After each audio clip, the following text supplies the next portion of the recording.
শীতের সন্ধ্যেতে গরম গরম ভেজিটেবলস চপ হলে আর কোনো কথাই হবে না। খাওয়ার আগে আগে রেডি করে নিতে হবে। ভেজিটেবল চপ বানানোর জন্য সব ভেজিটেবলস নিয়ে নিয়েছি। কী কী লাগবে?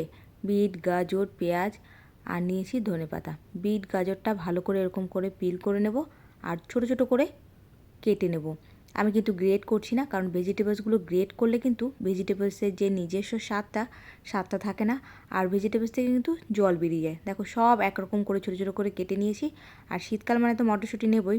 এবার একটা ভাজা মশলা করে নেব। তার জন্য দিয়ে দিলাম গোটা ধনে, গোটা জিরে, গোলমরিচ, মৌরি, 2 টুকরো দারচিনি, ভালো করে ড্রাই রোস্ট করে নেব, করে গুঁড়ো পাউডার করে নেব। তবে মিহি গুঁড়ো না, একটু গোটা গোটা থাকবে। এবার একটা কড়াইতে তেল গরম করে কিছুটা বাদাম দিয়ে দিলাম, আর বাদামটা ভালো করে ভেজে তুলে নিচ্ছি। আর যদি ঘরে ভাজা বাদাম থাকে তাহলে আর এইভাবে ভাজতে হবে না।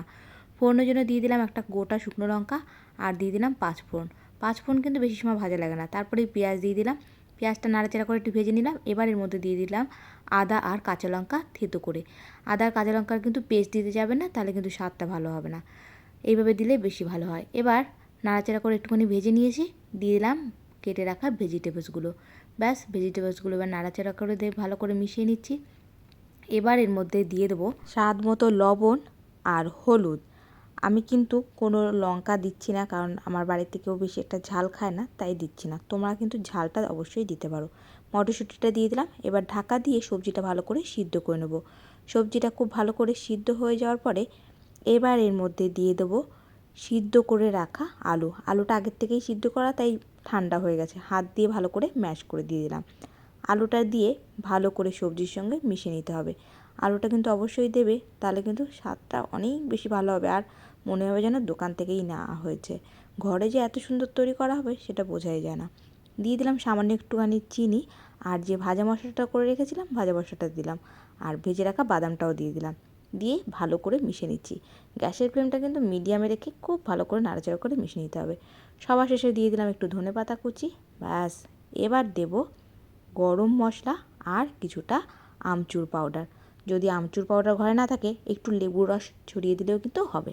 গরম মশলা গুঁড়ো আর আমচুর পাউডারটা খুব ভালো করে মিশিয়ে গ্যাসের ফ্লেমটা বন্ধ করে দেবো, আর ভালো করে ঠান্ডা করে নেব, কারণ হাত দিয়ে গড়ে নিতে হবে। তা ঠান্ডা না হলে কিন্তু গড়তে অসুবিধা হবে। এর মাঝখানে আমি একটা ব্যাটার করে নিচ্ছি। একটা বোলের মধ্যে দিয়ে দিলাম 4 চামচ ময়দা আর 2 চামচ কর্নফ্লাওয়ার। সামান্য একটু লবণ দিয়ে বেশ একদম পাতলাও হবে না আর গাঢ়ও হবে না, এরকম একটা ব্যাটার করে নেব। দেখে নাও কেমন ব্যাটারটা করলাম, ঠিক এরকম করতে হবে। এবার হাত দিয়ে ইচ্ছা মতো কাটলেটের মতো গড়ে নিতে হবে। ভেজিটেবল চপ সাধারণত এরকম লম্বা লম্বা ধরনেরই পাওয়া যায়, তাই আমি এইভাবে করছি। চাইলে একটু গোল চ্যাপ্টাও করতে পারো, ইচ্ছে মতো শেপ দিতে পারো। যাই হোক, এরকম করে সব কটা করে নেব। আর সব কটা করে নেওয়ার পরেই এবার ফিরে আসি কোটিংয়ের জন্য। প্রথমে ব্যাটারের মধ্যে দেব, আর একটা এরকম ফোক দিয়ে তুলে নিচ্ছি, কারণ ব্যাটারটা সম্পূর্ণ ঝরিয়ে নেব। তারপরেই ব্রেড ক্রাম্পের উপরে রেখে ভালো করে লাগিয়ে নিতে হবে।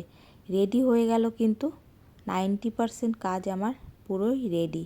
এবার এইভাবে সব কটা কিন্তু একইভাবে করে নেব। করে 10 থেকে 15 মিনিট সেট হওয়ার জন্য ফ্রিজে রেখে দেবো।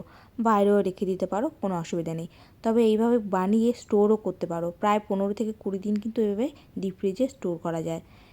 তারপরে ইচ্ছে মতো এরকম তেলে গরম গরম ভেজে নিলেই রেডি হয়ে যাবে একদম গরম গরম ভেজিটেবল চপ। শীতকালে দারুণ লাগে খেতে গরম গরম ভেজিটেবল চপ, আর সঙ্গে যদি চা হয় আর কোনো কথাই হবে না।